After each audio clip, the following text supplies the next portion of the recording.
실시간으로 함께하는 성도님들뿐만 아니라 추후에라도 방송을 보고 배우는 모든 분들에게 주의 특별한 보호하심이 넘치기 원합니다.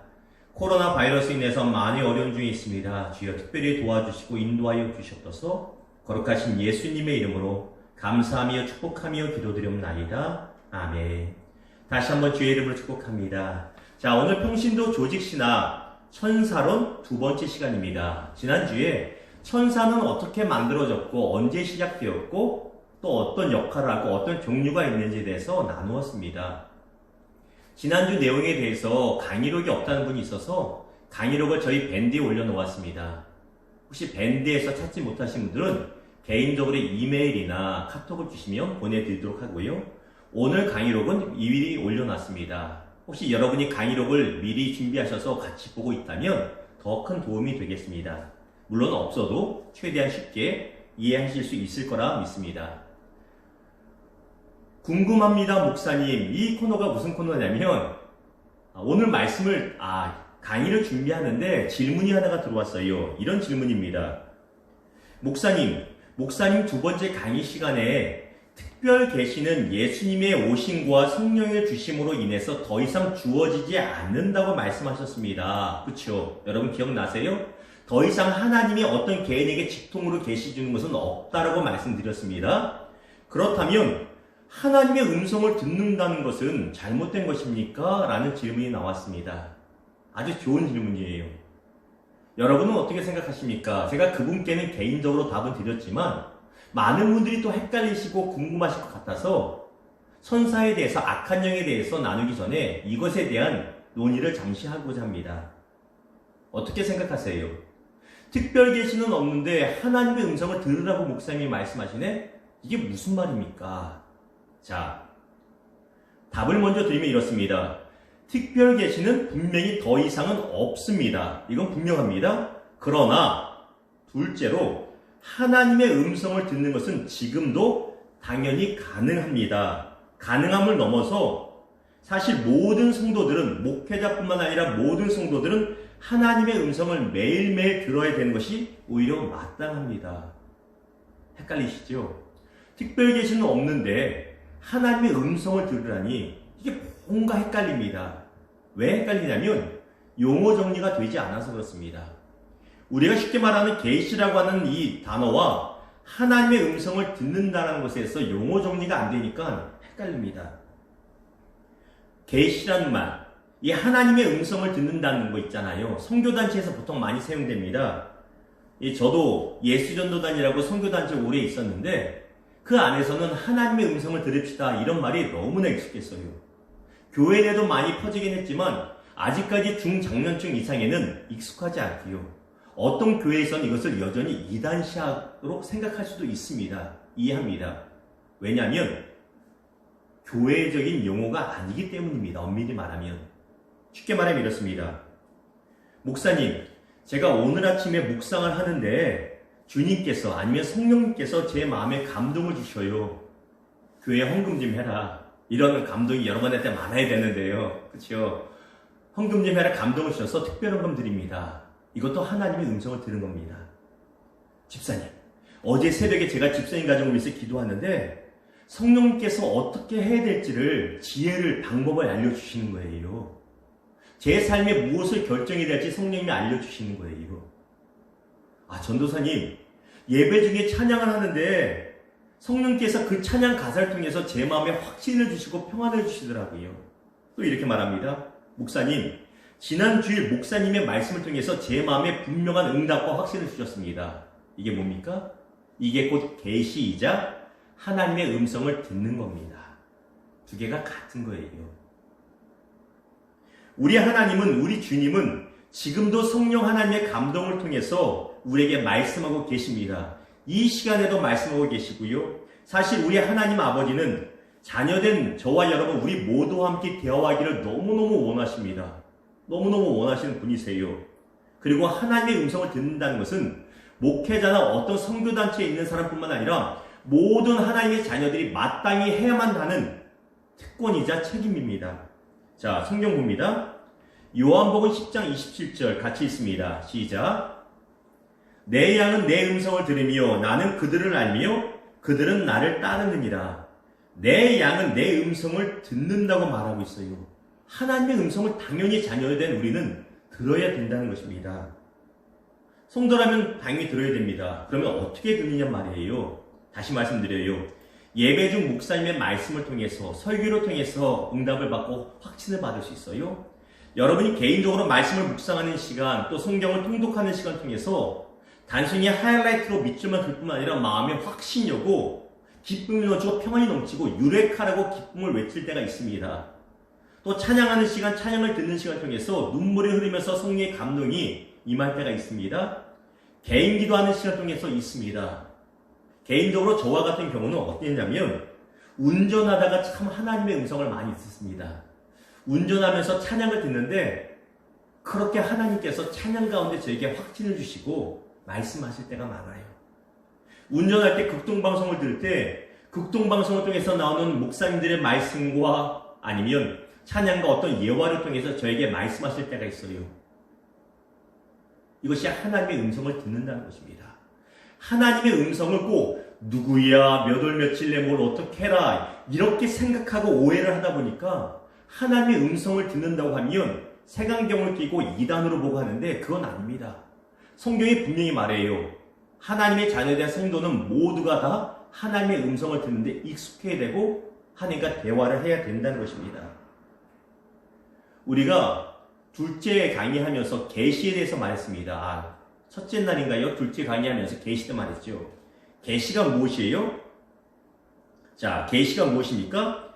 신학적인 의미에서 계시는 하나님께서 당신의 뜻을 성도들에게 밝히 보여주시는 것, 그렇죠?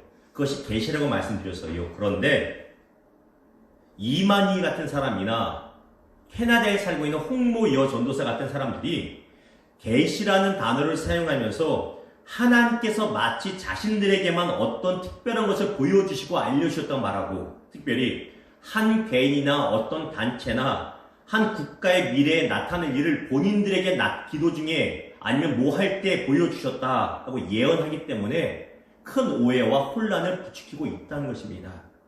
바로 이런 무당거리 같은, 무당집 같은 계시는 더 이상 없다는 것이에요. 그들은 직통계시로 말합니다. 하나님이 직통으로 본인에게 알려주셨다. 다시 말씀드려요. 이런 직통계시는 더 이상 없습니다. 왜? 예수께서 오셔서 완성하셨고 성경을 통해 우리에게 주어졌기 때문에 이런 예언적인 계시는 저에게 없습니다.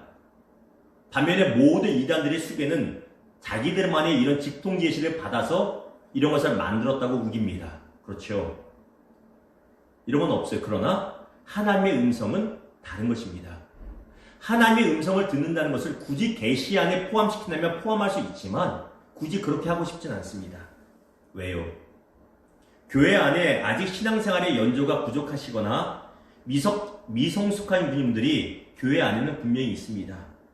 그런 분들이 가끔씩 저에게도 와서 이런 얘기를 합니다. 목사님, 제가 기도하다가 아니면 생활하다가 마음에 계시를 받아서 이걸 하고 싶습니다 하고 말씀하신 분들이 있어요. 그분들의 그 따뜻한 마음, 교회를 향한 사랑과 예수를 향한 마음, 그거 제가 다 이해합니다. 이해해요. 그럼에도 불구하고 계시란 말을 저희 교회에서는 잘 못 쓰게 합니다. 그 이유가 무엇이냐면 주변에 오해의 소지가 많기 때문에 계시를 받았다는 말 대신에 이왕이면 성령께서 아니면 예수께서 제 마음에 감동을 주셨습니다 라는 표현으로 돌려 사용하시기를 권면합니다.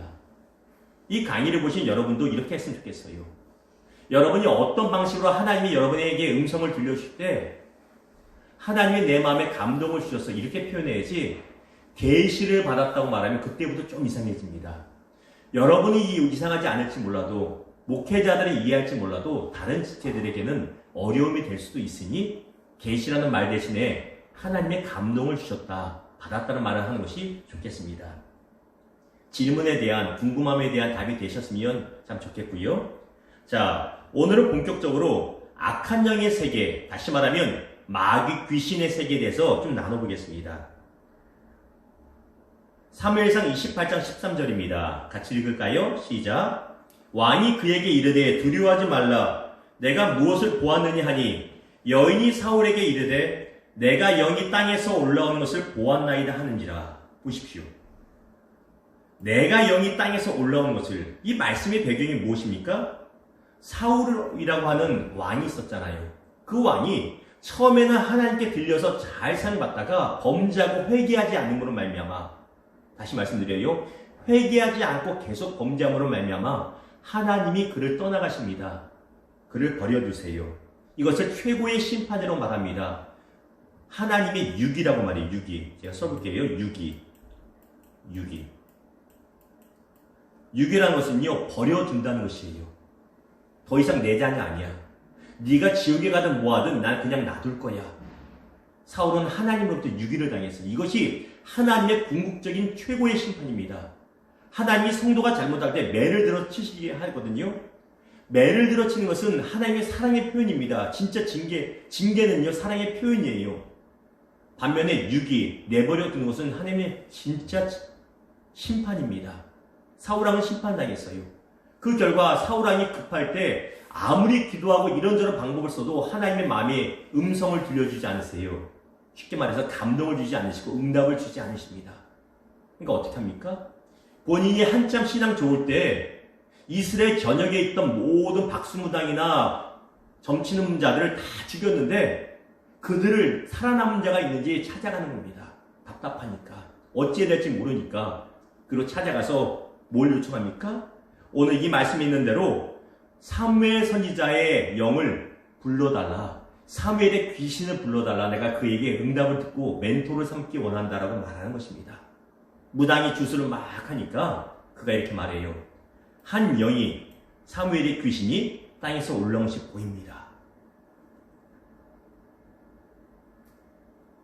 15절 있습니다. 사무엘이 사울에게 이르되 내가 어찌하여 나를 불러 올려서 나를 성가시게 하느냐니 사울이 대답하되 나는 심히 다급하니이다. 그리고 쭉 어떤 구절이 이어지냐면 사울아 네가 하나님을 떠나 범죄하고 회개하지 않았으니 네가 이번 블레셋과의 전투에서 반드시 너도 죽고 네 아들들도 다 죽을 것이다 라고 예언하며 징계합니다. 자, 여기서 질문할 수 있습니다. 사무엘은 분명히 죽었습니다. 분명히 죽었어요. 그렇다면 사람이 죽으면 귀신이 되어 나타나는 것이 맞습니까? 라는 질문이 생기죠. 왜? 사무엘이 죽었는데 사무엘이 나타나서 사울을 책망하거든요. 하나님의 이름으로. 이상하잖아요. 사람이 죽으면 천사나 마귀가 귀신이 되는 것이 아니라고 분명히 말씀하셨는데 이 사무엘의 영은 무엇이냐 말이에요. 사람이 죽어서 귀신 되는 것은 결코 아닙니다. 다만 악한 영이 사무엘 선지자의 모습으로 나타나 사울을 속이는 것입니다. 이걸 우리가 기억을 해야 됩니다. 히브리서 9장 27절 다시 말씀드려요.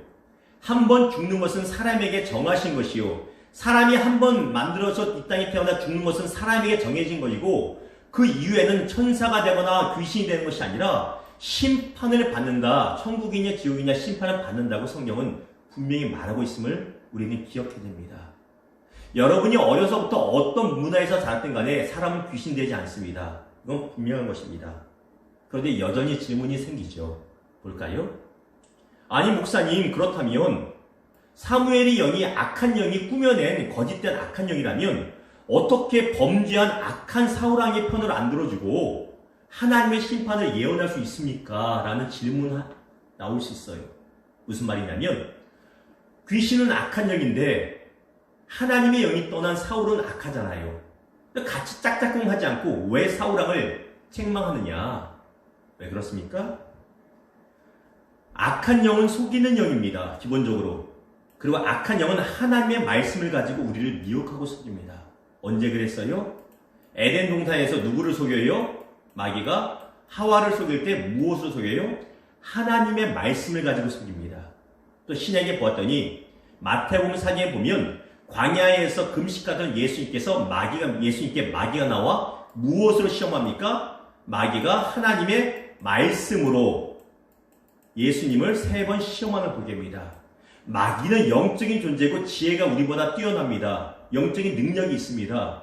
얼마든지 하나님의 말씀은 우리를 속이는 영이라는 것입니다. 이단들이 그래서 성경으로 우리를 속이는 것입니다. 만일 신천지 같은 이단들이 불경을 갖고 나와서 우리를 속인다면 넘어갈 사람 아무도 없습니다. 10,000명 중에 1명, 2명 넘어가지 안 넘어갑니다. 그들이 성경 말씀으로 속이기 때문에 우리가 미혹당하는 것이죠. 또한 악한 영, 마귀나 귀신은 제한적이지만 영적인 능력이 분명히 있음을 우리가 알 수가 있습니다. 그래서 우리가 어떤 사람들이, 여러분 그런 경험이 있는지 모르겠습니다. 점을 치러 갑니다. 점을 치러 가면 점치는 무당이나 이런 사람들이 점치는 그 대상의 과거를 꿰뚫고요, 현재 어떤 일인지를 꿰뚫습니다. 어떻게? 영적인 능력이 있기 때문입니다. 제한적이지만. 또한 제한적이지만 영적인 존재이기 때문에 악한 영들은 미래까지도 어느 정도 예측을 합니다. 그래서 이렇게 말하잖아요. 쪽집게라고 말을 합니다. 영적인 존재이기 때문에. 그러나 분명히 한계가 있음을 우리가 기억해야 됩니다. 보십시오. 출애굽기 7장 22절. 출애굽 직전에 모세가 바로왕에게 가서 하나님의 백성을 풀어주라고 말할 때 듣지 않잖아요. 그때 10가지 재앙이 일어나는데 이 재앙이 있습니다. 출애굽기 7장 22절 보았더니 애굽 요술사들도 마술사죠. 자기들의 요술로 그와 같이 행함으로 바울의 마음이 완악하여 모세가 어떤 기적을 베풀었어요. 그런데 그것을 바로 왕의 신하 중에 있는 요술사들도 똑같이 행합니다. 악한 영도 이게 가능합니다. 분명히 이단인데 그들도 막 손을 두고 찬양하고 성령의 감동이 있는 것 같이 보입니다. 신기하죠? 그들에게도 치유의 역사가 일어납니다. 어떻게 그래요? 악한 영도 치유할 수 있고 악한 영도 어느 정도 예지의 능력을 부어줄 수 있다는 것입니다. 그러나 분명히 하나님과는 비교할 수 없을 만큼 제한적입니다. 출애굽기 8장 18절에서 19절 교독해 보겠습니다.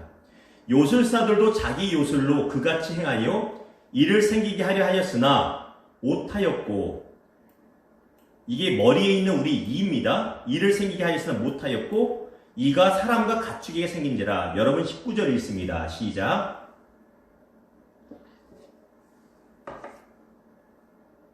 다 읽으셨죠? 저 혼자 있다 보니까 템포를 제가 맞춘 겁니다. 여러분 읽으셨을 믿고요. 이는 하나님의 권능입니다. 악한 영의 지배를 받는 이 점치는 요술살들이 고백하는 거예요. 우리는 못합니다. 우린 제한적이에요. 이건 하나님만이 할 수 있는 것입니다. 이를 만들어낸 정도도 악한 영은 못합니다. 자, 여기서 깜짝 퀴즈 드립니다. 출애굽할 때 하나님이 보이신 재앙, 다른 말로 기적은 몇 개입니까? 1번 7개, 2번 8개, 3번 9개, 4번 10개. 몇 개요? 예, 10개죠. 10가지 재앙입니다. 진짜 퀴즈 드립니다. 이거 맞히시는 분들한테는요, 제가 롯데리아 햄버거 세트를 보내드리겠습니다. 카톡으로. 진짜로. 여러분 아시는 분은요, 댓글창에 남기셔도 좋고 가장 먼저 남기셔요. 그리고 아니면 끝나고 영상을 올리면 거기다가 올리셔도 좋습니다. 밴드에도 올리셔도 좋습니다. 퀴즈입니다. 출애굽기 8장에 있는 이 재앙은 10가지 재앙 중에 몇 번째 재앙일까요? 다시 말씀드려요. 이 재앙은 10가지 재앙 중에 몇 번째 재앙일까요? 답을 하신 분은 바로 지금 올리셔도 되고요. 그리고 나중에 댓글로 달아주셔도 되겠습니다. 제가 실시간 확인 못하더라도 같이 계신 분들이 누가 올리면 정답을 저에게 전해줄 거니까 걱정 마시고 올리시면 되겠습니다. 자, 악한 영에 대해서 다시 말씀드립니다. 악한 영은 사람이 죽어서 되는 것이 아니라는 것이에요. 우리가 잘 아는 이단, 성락교회, 베레아 아카데미 혹은 예수중심교회, 이름 되게 좋죠. 예수중심교회. 가끔 이 일산동 파주도 승합차가 성도들 태우러 다닙니다. 예수중심교회가 옛날 이름이 무엇이냐면 들어보셨습니까? 땅끝 예수전도단. 저는 예수전도단이었고 거기는 2단 땅끝 예수전도단이었습니다. 베레아 아카데미 쪽에서 다 나온 파생된 것입니다. 이들은 귀신론이 잘못되었습니다. 이들은 이렇게 말하죠. 불신자가 수명을 다 못 살고 죽으면 귀신이 된다. 지난주에도 말씀드렸습니다. 100세 예정된 사람이 70세 교통사고 죽으면 30년 남죠? 그 30년 동안 구천을 떠돌며 사람을 괴롭히는 악한 귀신이 된다고 가르칩니다. 잘못된 비성경적인 가르침입니다. 우리 전통에 있는 애기보살, 동자귀신, 몽달귀신, 처녀귀신, 아귀 다 악한 영이 변장하여 나타나는 속이는 속임수입니다. 속지 마십시오. 이런 질문을 할 수 있습니다. 목사님, 그저께 밤에 제가 사랑하는 돌아가신 할아버지가 꿈에 나타나셨습니다. 이거 어떡하죠? 사랑하는 분이고 생각하니까 꿈에 나타날 수 있을까요? 당연히 나타날 수 있죠. 생각하니까. 사랑하는데 생각날 수 있죠. 그러나 그분이 구천을 떠돌다가 꿈에 나타나는 것은 결코 아닙니다. 거기는 속지 마십시오. 자, 그렇다면 악한 영들, 다른 말로 타락한 영들은 어떻게 시작이 되었는가를 좀 나눠보겠습니다. 여러분, 이원론이라는 논리를 아시는지 모르겠어요. 들어보셨을 겁니다. 종교 중에 이 동방의 종교, 어디냐면 이란이나 이라크 이쪽의 종교 중에 조로아스터교라는 기독교에서 파생된 이단이 있고, 또 마니교라는 기독교와 유대교에서 파생된 종교가 있습니다. 이 두 종교의 특징은 이원론입니다. 쉽게 말하면 태초에 선한 신만 있던 것이 아니라 악한 신도 있어서 동일한 신이었다. 이것도 50, 이것도 50. 대등해서 이 세상을 차지하기 위해서 서로 싸웠다. 태초부터 선도 있었고 악도 있었다. 이것이 이원론입니다. 이렇게 생각하시는 분도 있죠. 마귀의 권세가 하나님의 권세와 거의 삐까삐까하고 비슷할 것이라 착각하는 기독교인들도 여전히 있을 것입니다. 결코 아닙니다. 성경이 어떻게 말합니까? 결코 아니에요. 이사야 44장 6절 제가 있습니다. 이스라엘의 왕인 여호와, 이스라엘의 구원자인 만군의 여호와가 이같이 말하노라. 나는 처음이요 나는 마지막이라. 나 외에 다른 신이 없느니라. 밑줄 근데 같이 있습니다. 시작. 나는 처음이요 나는 마지막이라. 나 외에 다른 신이 없느니라. 성경이 분명히 말합니다. 하나님 외에는 신이 없다고 말하고 있습니다. 하나님만 태초에 계셨지 악한 어떤 영이 있던 것이 아니라는 것입니다. 우린 속지 말아야 됩니다. 또한 요한복음 1장 3절이 말합니다. 만물이 그로 말미암아 지은 바 되었으니 모든 것이 하나님에서 지음을 받았다는 것입니다. 그럼 질문이 나오죠. 그렇다면 모든 것이 지음 받았으니 하나님께서 악한 것도 맞는 것입니까? 답이 어떻어요? 하나님은 선하신 분이십니다. 하나님은 거짓되고 악한 것을 행하지도 만들지도 않으십니다. 욥기서 34장 10절 엘리후의 말을 통해서 성경은 증언합니다. 하나님은 악을 행하지 아니하시며 전능자는 결코 불의를 행하지 아니하시고 하나님은 진실하시고 선하시기 때문에 하나님은 악을 가까이 하지 할 수 없고 악을 행하지 않으시는 분이십니다. 그런 분이 악을 만드실 이유가 전혀 없다는 것입니다. 계속 질문이 나오죠. 어떤 질문입니까? 그렇다면 악한 영들, 귀신들은 어디서 온 것입니까? 분명히 귀신이 있어요. 그렇죠? 그러면 귀신은 어디서 나온 것입니까? 유다서에 보면 답이 잘 나옵니다. 유다서 1장 6절 읽습니다. 시작. 또 자기 주의를 지키지 아니하고 자기 처소를 떠난 천사들을 큰 날의 심판까지 영원한 결박으로 흑암에 가두셨으며, 자기 주의를 지키지 아니하고 자기 처소를 떠난 천사들이라고 말합니다. 참고적으로 유다서는 가룟 유다가 지은 저서가 아니라고 말씀드렸습니다. 기억하십시오. 예수님의 육신의 첫 번째 동생 야고보 장로가 야고보서를 저술했고, 둘째 동생인 유다가 유다서를 저술했습니다. 가룟 유다하고 상관이 없습니다. 유대인의 전승에 의하면 하나님께서 인간 세계, 태양계인지 우주를 만들기 전에 천사들을 먼저 만드셨습니다. 지난주에 말씀드렸습니다. 그리고 천사를 통해서 영광 받으시고 예배 받으시고 수종 받으셨습니다. 하나님을 섬기려고 천사들을 만드셨습니다. 그리고 천사의 종류는 천사장들부터 다양하고 많다고, 역할도 다양하다고 말씀드렸습니다. 그런데 유다서 1장 6절이 말하는 것처럼 가장 높은 위치에 있던 아름다운 천사장이 타락하게 되고 그를 추종하는 동료 천사들, 하수 천사들의 무리가 함께 천국에서 쫓겨난 것이 바로 누구냐면 마귀와 우리가 쉽게 말하면 타락한 영, 악한 영, 귀신의 무리가 된 것입니다. 사람이 죽어서 된 것이 아니라 하나님을 배반하고 쫓겨난 존재들이 바로 마귀와 그 하수들인 귀신의 영인 것입니다. 여기 잘 나왔습니다. 마귀란 뜻은 참소하는 자란 뜻이고, 성경에는 다른 표현으로는 사탄, 용, 옛뱀, 이 세상의 신, 이 세상의 임금, 공중 권세 잡은 자라고 표현되고 있고, 마귀와 함께 타락한 천사들은 악한 영이 되어 소위 귀신이라고 표현되는데, 그들의 우두머리인 마귀의 활동을 도와서 성도들을 미혹하고 성도들을 괴롭히고 회방하는 일을 하고 있다는 것입니다. 유다서 1장 9절 같이 읽습니다. 시작. 천사장 미가엘이 모세의 시체에 관하여 마귀와 다투어 변론할 때 감히 비방하는 판결을 내리지 못하고 다만 말하되 주께서 너를 꾸짖으시기를 원하노라 하였거늘. 신명기 34장에 보면 누가 죽냐면 바로 모세가 죽습니다. 모세가 가나안 땅을 앞두고 하나님이 들어가지 못하게 막으십니다. 그래서 높은 산인 느보라고 하는 산에 올라가서 모압 땅에 있는 느보 산에 올라가서 가나안 땅을 바라보고 거기서 죽습니다. 그리고 거기서 장사가 지내지는데 신명기 34장 6절에 이렇게 말하죠. 벳볼 맞은편 모압 땅에 있는 골짜기에 장사되었고 오늘까지 그의 묻힌 곳을 모세가 묻힌 곳을 아는 자가 없다고 성경이 분명히 말합니다. 왜 이 구절이 나올까요? 유대인의 전승에 의하면 하나님은 모세의 시체를 이 땅에 두지 않으십니다. 의도적으로. 두 가지 이유가 있다고 말합니다. 첫 번째는 모세의 뒤를 이은 여호수아의 리더십을 견고하게 하시기 위해서. 그렇잖아요.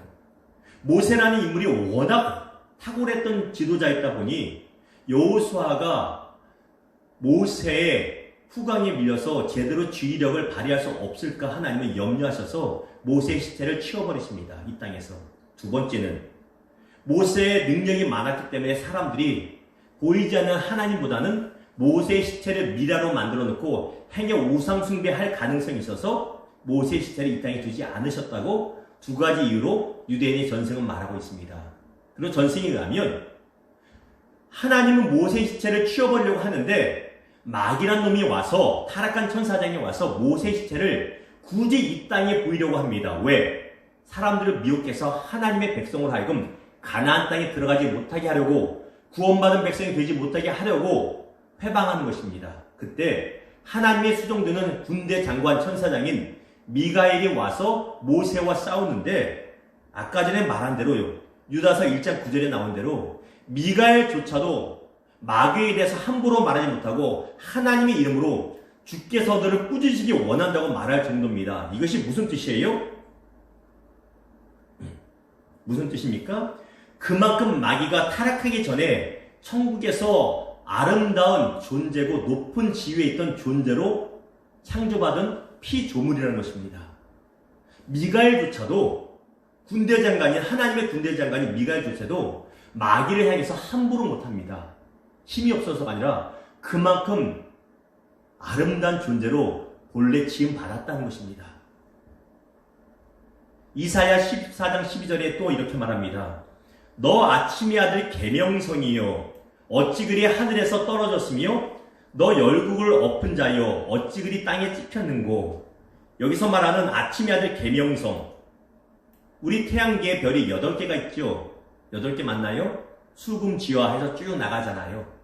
그 중에서 계명성이 들어갑니다. 계명성이 무엇일까요? 바로 금성입니다. 수성, 금성, 두 번째 행성인 금성이 바로 계명성입니다. 금성을 우리나라 고유의 언어로 무슨 별이라고 그래요? 샛별이죠, 샛별. 반짝반짝 샛별. 왜 샛별입니까? 새벽에 해가 뜨기 전에, 동이 트기 전에 가장 먼저 빛나는 별에서 샛별인 것입니다. 모르셨어요? 그래서 샛별입니다. 하나님께서 마귀라는 자를, 천사를 처음에 창조하실 때 그 정도로 빛나고 아름답고 존귀한 능력이 있는 존재로 만드셨습니다. 누구를 위해요? 하나님을 예배하는 예배자로 삼기 위하여. 하나님을 섬기게 하기 위하여 그렇게 만드셨습니다. 그런데 그 존재가 땅에 떨어졌습니다. 이유가 무엇입니까? 여기 잠깐 넘어가겠습니다. 보고 가겠습니다. 아침의 아들 계명성이 NIV 영어 성경에는 모닝스타 아침의 배려고 말하지만 우리 성경 나눌 때 보았던 킹제임스 성경 영어본에 보면 루시퍼라고 말합니다. 루시퍼라고 하는 뜻은 밝게 빛나는 존재라는 뜻입니다. 밝게 빛나는 존재.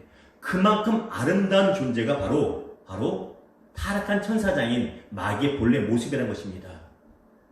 예전에는 신학적인 지식이 많이 없어서 저도 잘못 배우고 잘못 가르치기도 했습니다. 어떻게 잘못 배우고 가르쳤냐면 가브리엘, 미가엘, 라파엘 뭐 이렇게 천사들은 다 L자가 들어가다 보니까 루시퍼도 루시엘이야 원래 그렇게 배웠어요. 근데 타락해서 루시퍼가 됐다고 배웠습니다. 전혀 근거가 없습니다. 혹시 그렇게 여러분도 알고 계시다면 내가 잘못 알았구나. 옛날에 나를 가르쳐주신 교육자들이 잘 모르셨구나. 그렇게 파악하시면 되겠습니다. 루시퍼란 단어는 루시가 라틴어에서 시작됐는데 밝게 빛나다라는 뜻이 있어요. 밝게 빛나는 존재. 그래서 루시퍼입니다. 루시퍼란 단어가 원래 나쁜 뜻이 아니라 굉장히 좋은 뜻, 밝게 빛나는 아름다운 존재의 뜻입니다. 그만큼 하나님이 마귀를 존귀한 존재로 만드셨다는 것입니다. 그런데 그가 타락합니다.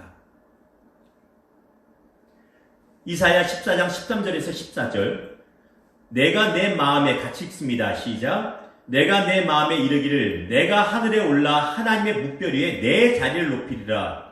내가 북극 지폐의 산 위에 앉으리라.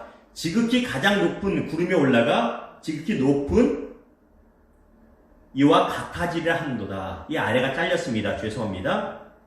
컴퓨터가 바뀌면서 잘렸네요. 내가라는 단어가 몇 번 나옵니까? 3번이나 나옵니다. 내가. 이 말은요. 하나님의 뜻이 아니라 이제 내 뜻대로 할 거야. 하나님이 인격적인 분이시다. 그러다 보니 하나님께서 인격을 자유의지라는 것을 천사들에게도 주셨습니다. 루시퍼라고 하는 이 천사장이 하나님 섬기기보다는 나도 능력 있으니 내 뜻대로 할 거야. 스스로 어떻게 됩니까?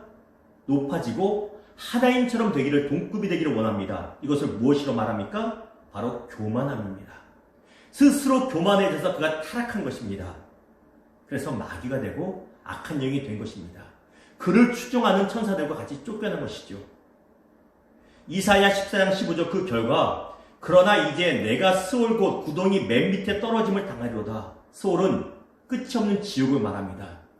유다서 1장 6절에 보았더니 자기 처소를 떠난 천사들을 큰 날의 심판까지 영원한 결과학으로 흑암에 가두셨으며 타락한 천사장인 마귀와 마귀를 추종하는 천사들의 일부는 이미 하나님이 그들을 위해 예비하신 지옥에 갇혀 있습니다. 다음 주에 지옥에 대해서 나누겠지만 지옥은 본래 인간을 위해 만드신 것이 아니라 타락한 마귀와 귀신들을 가둬두시러 만든 장소가 바로 지옥입니다. 근데 마귀 편에 섰다가 같이 지옥에 던져지는 것이에요. 다음 주에 다시 나눕니다. 이 부분은. 그리고 이미 타락한 영들의 일부는 지옥에 갇혀 있고 마귀와 일부 타락한 영들이 귀신이 되어서 하나님의 구원 사역을 방해하고 선택받은 성도들을 미혹하고 지금 있는 것입니다. 악한 영들, 타락한 영들이 하는 일이 무엇일까요? 우리가 잘 알죠. 창세기 3장 5절 읽습니다. 시작. 너희가 그것을 먹는 날에는 너희 눈이 밝아져 하나님과 같이 되어 선악을 알 줄을 하나님이 아심이니라. 하나님과 같이 되어 선악을 알 줄. 마귀가 왜 타락했습니까? 하나님과 같이 되고 싶어서, 동급되고 싶어서, 내 생각대로 살고 싶어서. 자녀들이 17, 18, 19 주민등록 나오고 20살, 21살 되면 어떤 증세가 나타나냐면 엄마 말 듣기 싫어. 이제 나도 성인이야. 내 뜻대로 되고 싶어 하는 자녀들이 보통적으로 나타나기 시작하죠. 스스로 하는 것도 좋지만 극단적으로 나쁘게 보면 교만함이 나타날 때가 있습니다. 마귀의 특징입니다. 마귀는 하나님같이 되자라고 말해요. 누구한테 말합니까? 하와한테. 야, 하나님같이 될 수 있어. 굳이 하나님 뜻대로 살 필요 뭐 있어. 네 뜻대로 살아. 너도 알고 있잖아. 네가 하고 싶은 대로 해. 너도 자유의지가 있고 인격이 있잖아. 에이, 술 먹지 말라고 교회에서 그랬다고 네가 먹고 싶은 대로 먹어. 이 사람 저 사람 만나지 말라고 했다고 네가 하고 싶은 대로 해. 하나님처럼 되고 싶다는 자신의 죄성을 그대로 심어줍니다. 선악을 알 줄을, 교만함을 우리에게 심어준다는 것입니다. 교만함과 내 생각대로 살아가게 합니다. 디모데전서 3장 6절을 보았더니 새로 입교한 자도 말지니 교만하여져서 마귀를 정죄하는 그 정죄에 빠질게 하리요. 가끔씩 이런 질문과 의견을 받습니다. 목사님, 저희 교회 아직 작고 일꾼이 없으니 이 성도님 일하기 원하니 일꾼으로 삼아주시죠. 직분 주시죠. 갈등을 되게 많이 듭니다. 현실적으로 직분을 받으면 좋잖아요. 왜? 일꾼 삼을 수 있고 일을 맡길 수 있으니까, 책임을 부여할 수 있으니까. 그럼에도 불구하고 제가 그렇게 하지 않고 제자훈련 다 마쳐야 직분 주고 침례 주고 직분 드린다고 말합니다. 그 이유가 무엇이냐면 성경이 말하고 있어요. 아직 준비가 안 된 성도가 직분을 책임을 맡으면 교만의 영이 들어가 교만해져서 마귀가 정죄된 그 심판을 같이 받을까 염려가 되기 때문인 것입니다. 교만함이란 죄는 모든 죄의 근본이 되는 죄가 바로 교만함이고, 하나님께서 가장 싫어하시는 죄 중에 하나님이 가장 싫어하셔서 직접 대적하시겠노라고 야고보서 4장 6절에 언급하신 죄가 바로 교만입니다. 하나님이 너무너무 싫어하는 죄가 바로 교만인 것입니다. 누가복음 13장 11절에 이렇게 말합니다. 18해 동안이나 귀신 들려 앉으며 고꾸라져 조금도 펴지 못하는 한 여자가 있으며, 귀신 들려 앓으며 고꾸라져 조금도 펴지 못하는 무엇입니까? 질병을 마귀는 우리에게 가져옵니다. 마귀가 우리에게 질병을 가져옵니다. 그러나 귀신론을 잘못 가리키는 어떤 이단들처럼 모든 질병이 마귀가 주는 것은 결코 아닙니다. 어떤 질병은 마귀가 주는 것도 있습니다. 그러나 극히 일부고 대부분은 코로나 바이러스처럼 어떤 세균이나 바이러스에 의한 것이지 마귀가 주는 것은 아닙니다. 분명한 것은 마귀가 주는 질병도 예수 이름으로 대적해서 치유될 것이고, 그렇지 않은 질병도 의사의 진료나 약을 통해서 그리고 함께 기도함으로써 치유받아야 된다는 것입니다. 요한복음 8장 44절에 이렇게 말합니다. 그는 처음부터 살인한 자요 진리가 그 속에 없으므로 진리에 서지 못하고 거짓을 말할 때마다 제 것으로 말하나니 이는 그가 거짓말쟁이요 거짓의 아비가 되었습니다. 마귀는 우리로 하여금 어떻게 합니까? 거짓말하게 만듭니다. 거짓말 살살하고 사기치고 속이는 거. N번방인가 요즘 뉴스 많이 나옵니다. 조모 청년이죠. 그 청년이 왜 그렇게 되었을까? 저는 그렇게 생각합니다. 마귀의 악한 영의 영향을 받는 겁니다. 한 번, 두 번 거짓말 할 때는 마음이 두렵고 떨렸는데 계속 거짓말 하다 보니까 마귀에 사로잡힌 겁니다. 귀신 들린 것과 마귀에 사로잡힌 것은 다른 문제입니다. 귀신 들렸다는 것이 아니라 마귀가 그 영혼과 생각을 좌지우지하도록 내어준 것입니다. 그 악한 일 합니다. 그래서 거짓말하고 사기치고 다른 사람을 괴롭혔다고 저는 생각을 합니다. 마귀는 우리를 거짓말하게 합니다. 요한복음 13장 2절 있습니다. 시작. 마귀가 벌써 시몬의 아들 가룟 유다의 마음에 예수를 팔려는 생각을 넣었더라. 마귀가 우리에게 어떤 일을 합니까? 부정적인 생각을 집어넣고 악한 생각, 좋지 못한 생각, 음란한 생각을 하게 합니다. 미혹합니다. 책임은 우리가 지는 겁니다. 죄는 우리가 지는 거지만 마귀는 우리를 악한 생각하도록, 부정적인 생각하도록, 잘못된 생각하도록 미혹하고 집어넣는다는 것입니다. 고린도후서 11장 14절 이것은 이상한 일이 아니라 사탄도 자기를 광명의 천사로 가장하나니, 광명의 천사는 계명성이란 말처럼 빛나는 존재, 아름다운 존재로 마귀가 뿔 달린 모습으로 우리에게 나타나 유혹하면 넘어갈 사람 아무도 없습니다. 마귀가 우리를 속일 때는 그럴싸한 말로 우리에게 위로가 되는 말, 힘이 되는 말로 우리를 미혹하기 때문에 우리가 미혹됩니다. 그래서 거짓 진로로 미혹하여 이단에 빠지게 하고 잘못된 길로 인도하는 것이 마귀의 일입니다. 또한 계시록 12장 10절에 보면 이렇게 말합니다. 악한 영의 최후. 우리 넘어가면 마지막 부분입니다. 악한 영의 최후. 계시록 12장 10절에 보니 악한 영의 마지막이 이렇습니다. 또 그들을 미혹하는 마귀가 불과 유혹못에 던져지니 거기서 그 짐승과 거짓 선지자도 있어 세세토록 밤낮 괴로움을 받으리라. 하나님의 마지막 심판의 날에 마귀와 마귀를 추종하는 귀신의 무리는 끝이 없는 무적행이라는 지옥에 던져집니다. 마귀는 이미 패하였습니다. 이미 패하였습니다. 하나님의 상대가 되는 것이 결코 아닙니다. 또한 마태복음 8장 29절을 보니 예수를 만난 귀신 들린 자가 이렇게 말합니다. 때가 이르기 전에 우리를 괴롭게 하려고 여기 오셨나이까 하더니 귀신도 영적인 존재이기 때문에 마지막 심판날에 끝이 없는 무적행이라는 불못에 던져질 것을 본인도 알고 있습니다. 아직 우리의 때가 안 됐는데 왜 벌써 오셔서 나를 괴롭게 합니까? 예수께 항변하는 마귀의 모습을 봅니다. 마귀도 본인들이 패할 것을 알고 있고 이미 티어를 알고 있습니다. 다만 그럼에도 불구하고 끝까지 옛날 빨치산처럼 최후의 발악을 하고 있는 것입니다. 그렇기 때문에 우리 성도는 마귀와 그의 수하인 귀신을 결코 두려워할 필요가 없습니다. 두려워하지 마십시오. 요한일서 4장 4절이 이렇게 말합니다. 자녀들아 너희는 하나님께 속하였고 또 그들을 이겼으니 이는 너희 안에 계시니 바로 예수 그리스도 성령님이 세상에 있는 자보다 크심이라. 우리 안에 예수가 있으므로 세상 권세 잡은 마귀보다 크기 때문에 두려워하지 말라고 말합니다. 요한복음 5장 18절 잘렸지만 제가 읽습니다.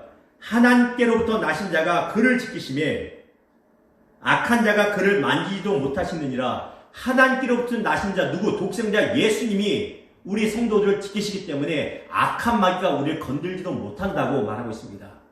철로 욕정이라는 책에 보면 다 아시죠?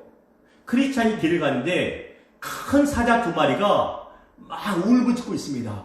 많은 사람들이 그 사자 때문에 믿음에서 벗어나 다시 돌아갑니다.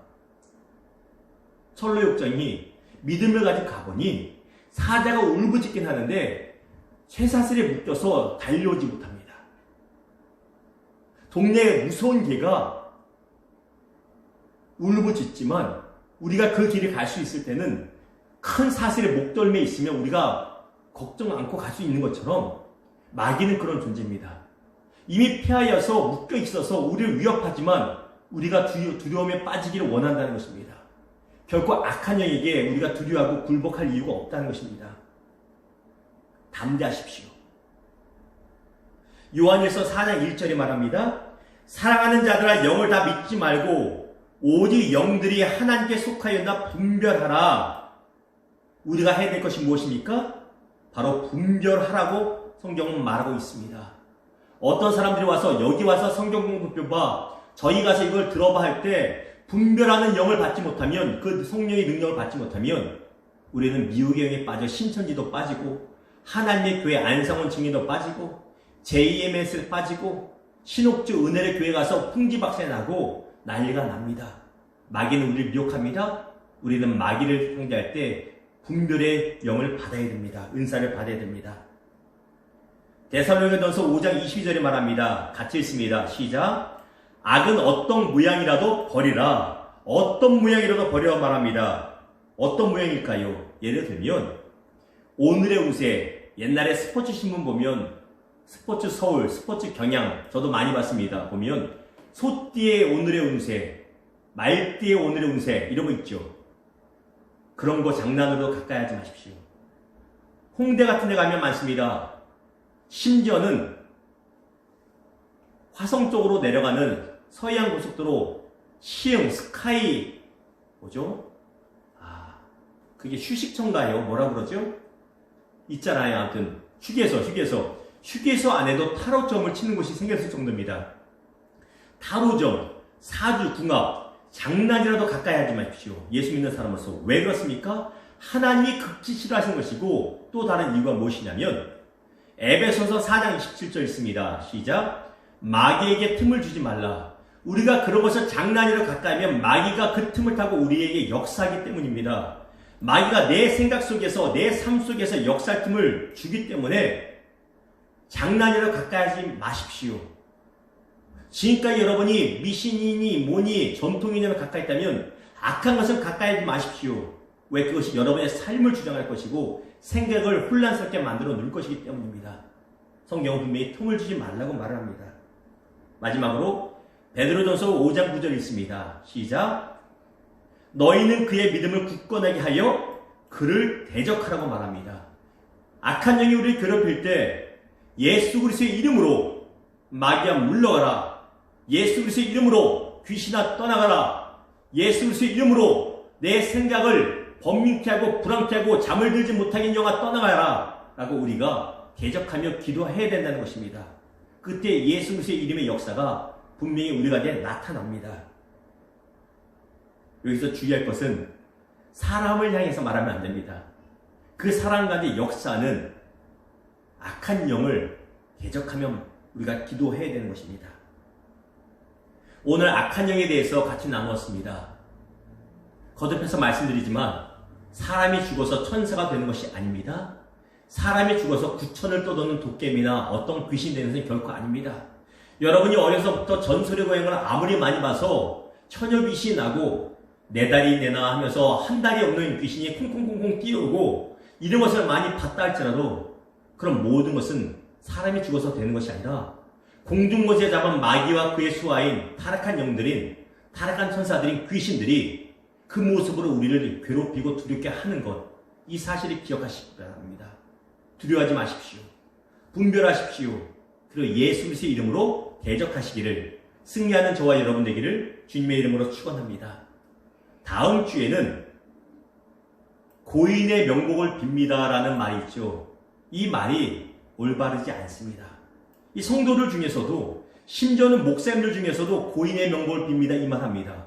이 말이 왜 잘못됐는지, 왜 성도들이 말하면 안 됐는지 같이 나누고, 그 이유로 누가복음 16장에 나오는 거지 나사로가 죽어서 간 것이 낙원인가? 분명히 성경에 보았더니 나사로는 죽어서 아브라함의 품에 안겨있고, 또한 십자가상에서 죽은 구원받은 강도에게 예수께서 네가 오늘 나와 함께 낙원에 있으라 말씀하시잖아요. 그 낙원이 천국과 같은 것인가 다른 것인가?